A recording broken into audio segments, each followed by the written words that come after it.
Welcome to episode 3 of Cold Case Detectives Too Close to Home, a monthly Patreon-sponsored series where we select 5 Patreon supporters at random and examine cases featuring their hometown. If you'd like to see your own hometown featured, you can check out our Patreon linked below. And now let's dive into the stories that haunt the streets of your hometowns. The mysteries that strike too close to home.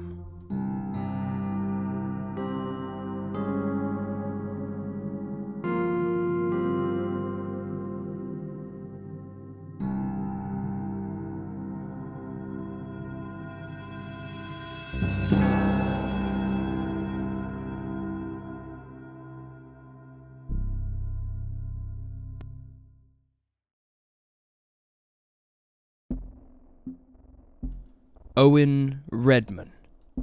Our first case for this month's Too Close to Home comes from our patron Hannah Gordon, who chose the Melbourne suburb of Brunswick in Australia. Known for its live music and upbeat nightlife, the area is popular with tourists and has its fair share of obscure, unsolved cases. Owen Redman was 25 years old when he vanished from his home on February 21st, 1991. An employee of Greenpeace, colleagues grew concerned when he didn't arrive to work that day, as he was often punctual and responsible. Things became more troubling when he didn't even show up to collect his paycheck that month. Upon investigating Owen's home, authorities found that his money, bank books, and personal items had all been left behind. His passport was untouched. The only thing that was missing was the clothing that he must have been wearing when he disappeared. Most notably, his family said, was that he'd left behind his contact lens cleaning kit, something which he was, quote, fanatical about always having with him. His brother, Dylan, told media outlets that Owen was an intelligent and emotional young man, and that he was a free spirit. It was not unusual for him to disappear for a few days at a time, or not contact his family on a regular basis. He was also known to have connections to communities all over the country. His father, John, told law enforcement that the last time he saw his son was around his birthday on October 8th, about 4 months earlier. Owen had recently split from his partner and was upset by this. Reportedly, he had become somewhat depressed about the situation. Dylan recalled that Owen's ex-wife had told him that Owen had stopped drinking and become more and more withdrawn in the time leading up to his vanishing. Dylan, now a high school teacher, has spent the last several decades looking for his missing brother, creating the Facebook page Find Owen Redman and speaking to news outlets as much as possible. He has been active on many forums, including Reddit and web sleuths. He continues to leave his number in the phone book in case Owen ever wants to get in touch, and in 2014 he provided law enforcement with his DNA in case they ever found a John Doe matching his description.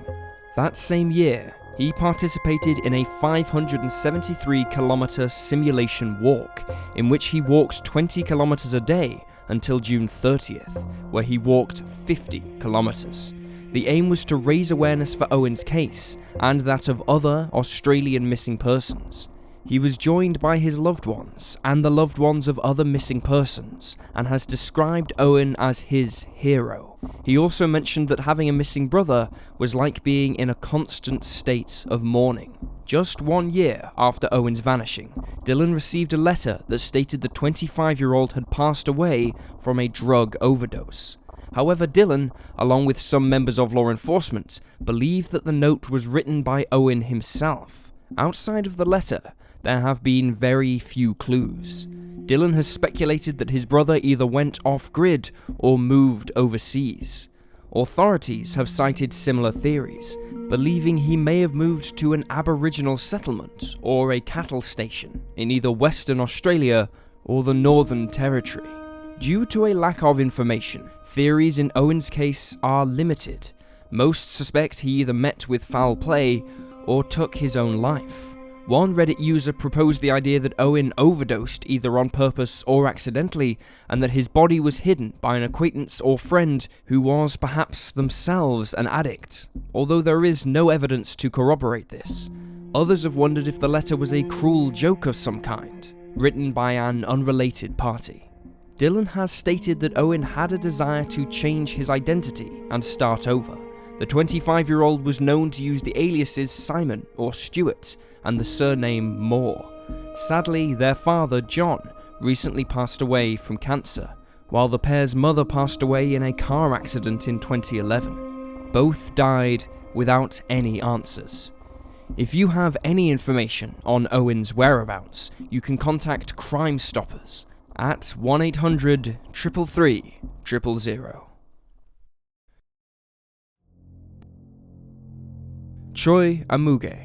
Our next case location is brought to you by our Patreon, the Requiem78, who chose South Korea. In the West, South Korea is probably most known for its entertainment and music industries. As a whole, its cold cases are not often discussed or even heard of here, but that of course doesn't mean they don't exist. Choi Amugae was a 35-year-old newlywed in 2016. She lived in a 15th floor apartment with her husband Jeon and their dog. Choi was known to be a responsible and kind young woman. She worked partly as a theatre performer and partly as an acting teacher. Meanwhile, Jeon ran a successful restaurant with a business partner. Everything seemed normal between the pair until one day in late May, just 6 months after the couple's marriage, when Choi's father failed to get in contact with his daughter. He attempted to contact Jeon too by reaching out to his restaurant, but was told he hadn't been seen since May 28th. The next day, Choi failed to show up for work. When her colleagues rang her in concern, Jeon answered and told them she would be missing from work for a while. Reportedly, he told his own work the same thing.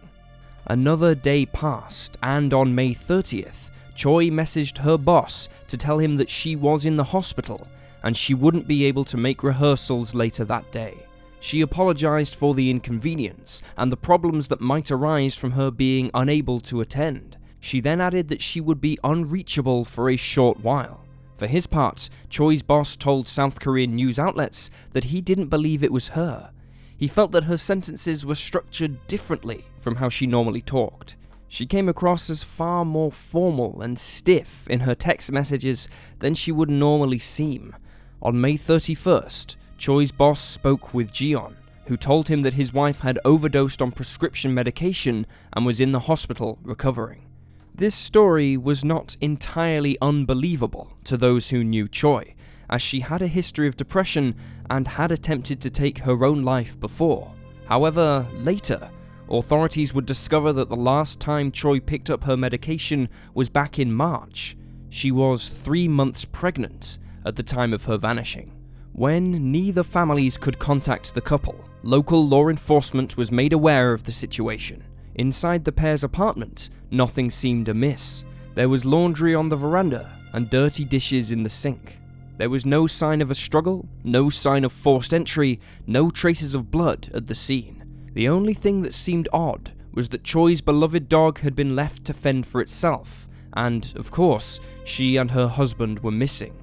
Their passports, wallets, laptop, and some clothing were gone too. After digging deeper, investigators found there was no record of Choi being admitted to any of the local hospitals recently. Upon checking CCTV in the apartment building, authorities found that Choi was last seen in the lift after returning from the shops at around 10 or 11 PM on May 27th. Jeon was shown returning from work at around 3 AM, 5 hours after Choi. Both had ridden the elevator alone. The couple's car was still in the garage, and neither Jeon nor Choi had been seen leaving the apartment block again, despite the fact that there are 22 cameras throughout the building. There is, however, reportedly one blind spot at the back door of the emergency stairs. Although there are cameras here, it's possible the couple were able to move past without being seen. Just days after the investigation began, on June 2nd, phone records placed Juan in Busan at around 9 o'clock that morning. At 10 AM, Choi's phone was turned on in Seoul, near to where Ji-yeon's parents lived, over 200 miles from the couple's apartment. However, both phones were subsequently turned off again. Following the disappearance, interesting information regarding Ji-yeon came to light. Friends of his told investigators that he had a separate phone which he would use to contact his ex-girlfriend, a woman identified by some sources as Yoon. The pair had never married because their families disapproved of the notion. Yoon went on to marry another man, but they divorced a few months later. Her ex-husband noted his suspicions that she was carrying on an affair with Ji-yeon. Reportedly, Yoon harassed Choi to the point that she had to change her phone number. Yoon was verbally abusive and aggressive with Choi and repeatedly threatened her. Stranger still, it was discovered that she had been in South Korea at the time of the couple's vanishing, despite the fact that she now lived in Norway with her second husband. She reportedly only used cash during her stay and took public transport. She also left 2 weeks before she was originally scheduled to. Ji-yeon's father has also been seen as a suspicious individual since the couple disappeared. He reportedly didn't alert Choi's mother to the fact that she was missing. At first, he was eager to help, and he was the one who filed the missing person reports. But he later changed his tune, saying in an interview that he would protect his son. Afterwards, he became disinterested in finding the pair. Meanwhile, Yoon was arrested in November of 2017, but does not appear to have been charged with anything. She is still residing in Norway. Most theories in the case involve Yoon. Many online sleuths suspect that Ji-yeon killed his wife to be with Yoon, while others have speculated that Yoon killed Choi, and Ji-yeon helped her cover it up. It's been theorized that Yoon killed Choi in a rage after finding out that she was pregnant, as Yoon had lost her own child in 2015. To this day, the couple is still missing, leaving the case of Choi and Ji-yeon unsolved. Emma Fillipoff. Moving on to our third case. This one is from an anonymous patron who chose the beautiful backdrop of Victoria, Canada as their location. The capital city of British Columbia, Victoria is known for its picturesque, colourful city streets and its stunning inner harbour. It's also home to one of Canada's most infamous missing person cases. Born on January 6th of 1986, Emma Fillipoff was known to be shy and sensitive, making her the unusual one among her 3 athletic and outspoken siblings. As an adult, she learned photography and attended culinary school, and she never shed her private, quiet nature. Emma arrived in Victoria in the autumn of 2011 from Ontario. She was employed temporarily at the Redfish Bluefish seafood restaurant at the Inner Harbour, but as the job was seasonal, she left at the end of October 2012, although she was expected to return the following spring. When she first arrived in the city, Emma lived with a childhood friend, before renting her own apartment in the same building.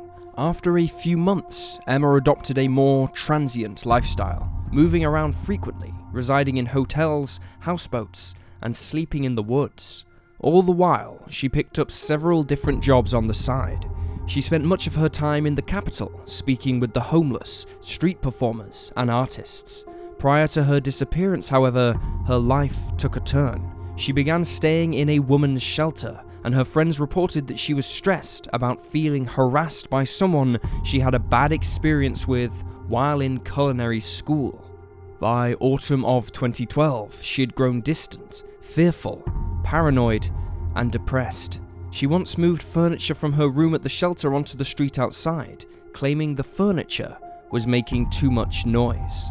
On November 23rd, 2012, Emma was seen on CCTV at Victoria's YMCA. Footage showed her, over the span of 14 minutes, entering, leaving, and entering again, as if avoiding someone outside.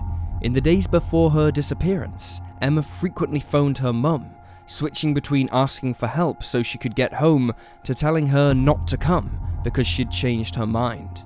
Reportedly, her last words to her mother, Shelley, were, "I don't know how I can face you." Although Emma had asked her mother not to come, She arrived at the Sandy Merriman house, the shelter where Emma was staying, at around 11 p.m. on November 28th. Emma had left at around 6 p.m. and had not returned.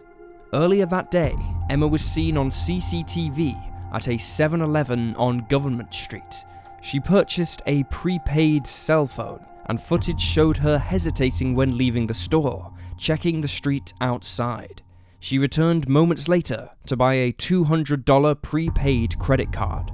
Upon leaving the shelter that evening, the 26-year-old hailed a taxi and requested to go to Victoria International Airport.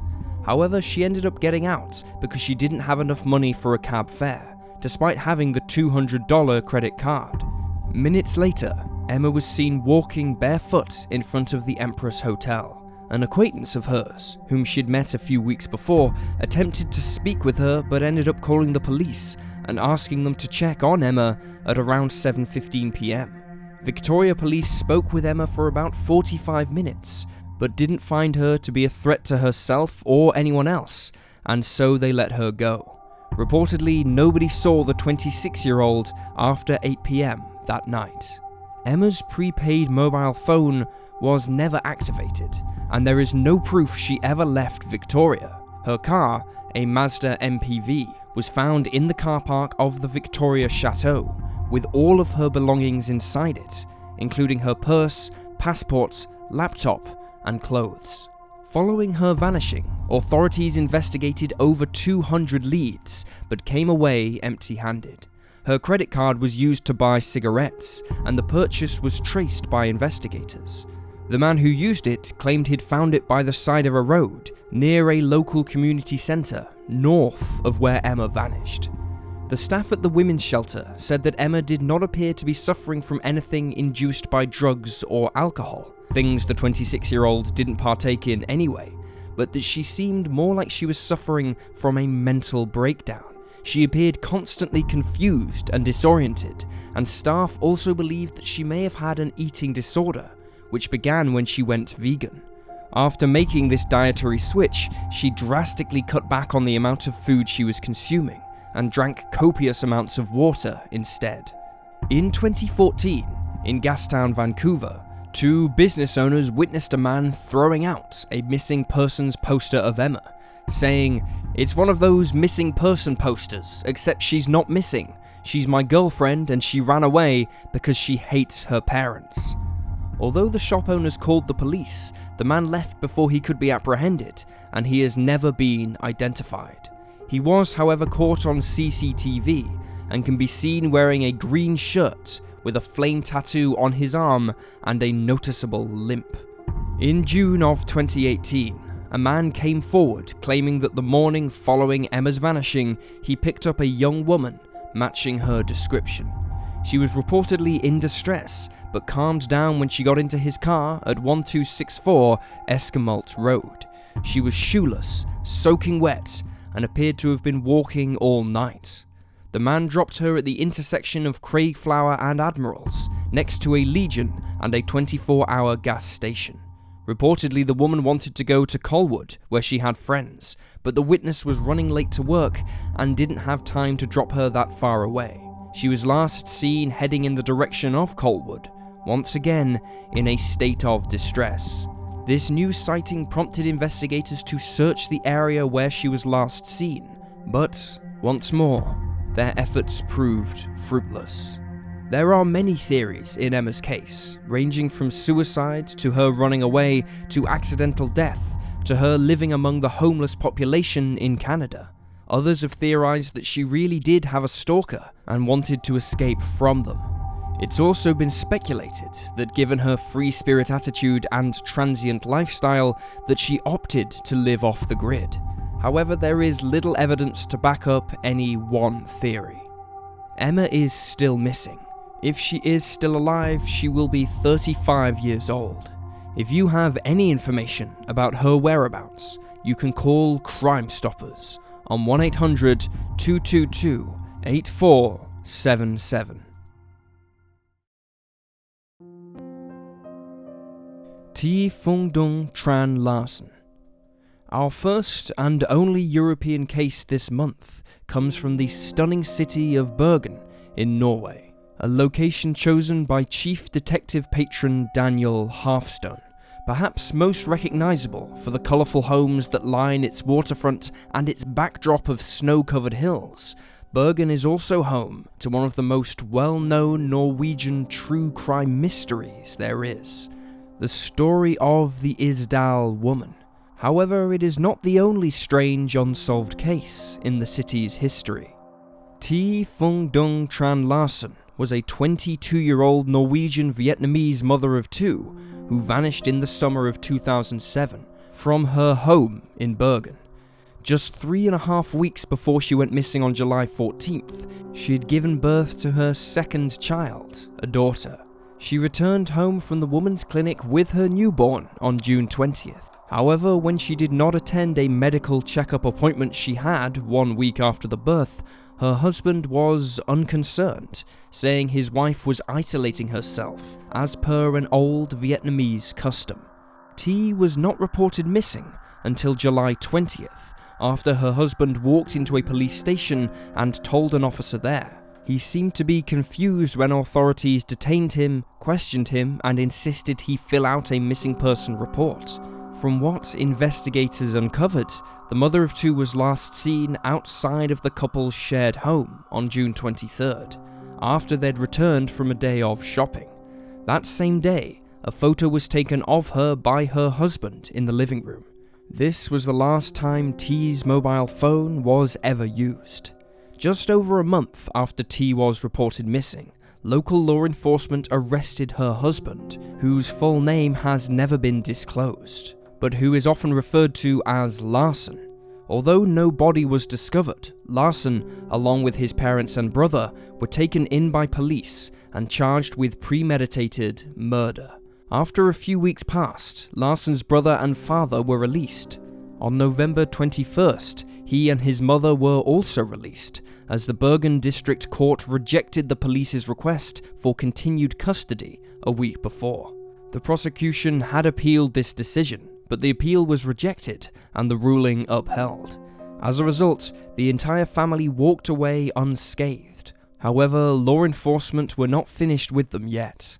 Early the following year, authorities used cadaver dogs around the family's property, searching for any signs of T. A few months later, in April, they used divers and a mini submarine to search an area of seawater, but still, the 22-year-old remained missing. In September of 2009, the Attorney General announced that the case had been dropped entirely due to a lack of evidence. All charges against the family were scrapped. However, the police continued to believe that they were involved, even if they couldn't prove it yet. Despite over 100 searches for T's remains, an abundance of leads and tips from the general public, and over $1.8 million spent on the case, the mother of two has never been located. Authorities also publicly stated that the family did not help the investigation at all. Another notable incident is that while investigating the family, detectives looked at 5 phones from family members. However, when they returned the following day with a search warrant to unlock the phones, all 5 had suddenly gone missing. To this day, T is still missing, and nobody has ever been charged in her case. In the years following her disappearance, her parents attempted to gain custody of her children, but failed. They are still living with their father.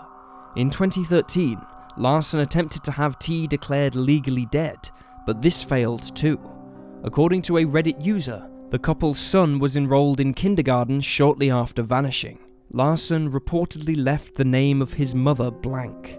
This would mean that if T was alive, she would not be able to collect her son from school. Other odd instances in the case include several lawsuits. The first lawsuit was a civil suit filed against Larsen by T's parents.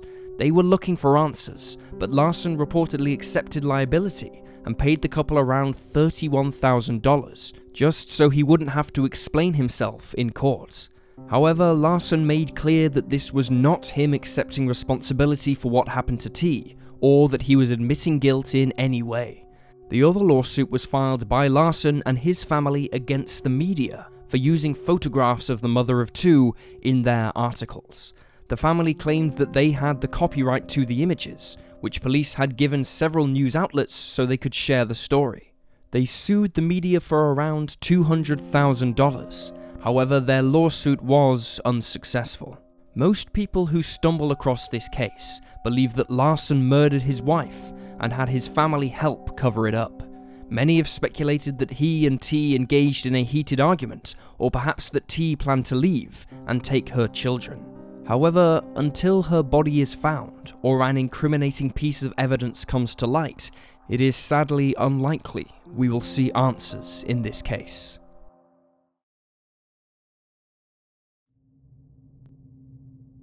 Ashley Summers. Our final case location this month comes from our patron Nick, who chose the city of Cleveland, Ohio. Settled along the southern shore of Lake Erie, Cleveland was known in the 19th century as an industrial city, but is now more famous for its sports teams, street food, and various entertainment centers. But, as we all know, every city has its mysteries. Ashley Summers was born on June 16th of 1993 and had a somewhat chaotic upbringing. With a large extended family and a rebellious nature in her teen years, she often bounced around between the homes of uncles, aunts, and grandparents, as well as her own mother. On July 9th of 2007, 14-year-old Ashley had a tough start to the day when she and her great-uncle Kevin Donathan engaged in an argument because the teenager had reportedly been taking part in family gossip using her phone. Furious, Donathan broke her phone. Ashley was last seen later that day, leaving a pool party at the residence of one of her other uncles in the 2100 block of West 96th Street, near Madison Avenue. Upon leaving, she told relatives that she was going to walk to her aunt's home, 10 minutes away on foot, but she never arrived. At the beginning of the summer, Ashley had been sent to live with her grandmother, although she still spoke with her mum every other day. She had recently been given permission to live with her aunt instead, which may account for why, according to the Charlie Project, she had taken all her clothing when she disappeared. Due to the complicated nature of the 14-year-old's home life, however, 2 days passed before anyone realized that she was missing. Her mother thought that she was with her grandma, while her grandma thought she was with Donathan. Donathan, for his part, said, like Ashley's mother, he thought she was staying with her grandma. Local law enforcement initially suspected that Ashley was a runaway, given her turbulent home life and her history of bad behavior. In the months leading up to her vanishing, Ashley had started dating a 16-year-old boy, although her mother had forbidden her from doing so because she thought her daughter was too young to be dating. Afterwards, Ashley got a tattoo of the boy's name and reportedly stole money from her mother, including one time stealing an entire paycheck. 1 month following Ashley's vanishing, her mother received a phone call at her workplace from a blocked number. The caller told her, "It's me, Mum. I'm okay. Don't worry." They then hung up. Her mother said that the voice sounded like Ashley's, but she couldn't be certain. A few months later, in November of 2007, Ashley's step-grandmother thought she saw her while driving west on 44th Street. She had her hair cut short and dyed blonde, but she disappeared from sight before the car could be turned around. For a brief period of time, it was suspected that Ashley may have become a victim of Ariel Castro's, who pled guilty to 937 charges of rape, kidnapping, and murder in 2013. Up until that point, he had held 3 young women captive in his home in Cleveland. However, no connections were ever made between Castro and Ashley. In 2015, a young woman's photo was shown all over the country when she was wanted for fraud. She had been captured on an ATM camera in Rhode Island, and the woman reportedly bore a striking resemblance to Ashley. However, hope was dashed when the FBI revealed in the summer of that year that the woman had been identified, and she was not the missing girl.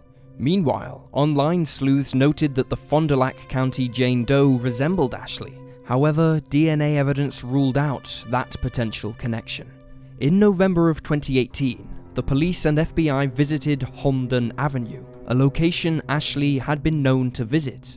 They also searched behind a home on the same street. While there, authorities uncovered new information on the possible times and locations at which she might have been spotted before her vanishing. 2 years later, in 2020, Ashley's great-uncle Kevin Donathan was sentenced to 35 years in prison after pleading guilty to numerous counts of rape, attempted rape, and gross sexual imposition against multiple minors. These crimes took place over a 25-year period. While Donathan has not been named a suspect so far, the police did search his home in relation to Ashley's disappearance in 2019. Many suspect him of being somehow involved. There are a few other theories in relation to Ashley's vanishing outside of Donathan's involvement. The other suggestion is that she was targeted by an opportunistic killer, or someone who took her and is keeping her against her will. Authorities have said that while they believe Ashley did leave of her own accord, it is possible she's being held captive. Ashley's case is still open and active. If Ashley is still alive, she will be 27 this year. If you have any information about her disappearance, you can contact the FBI tip line at 216-622-6842. And there you have the facts. Please leave a comment down below with your own theories and speculations, and remember to like this video and subscribe to support the channel. Thank you so much to all of our wonderful Patreon supporters. Congratulations once again to this month's winners, and good luck to all of our patrons who are entering next week's prize draw. Thank you for watching. Stay alert, stay safe, and I'll see you next time.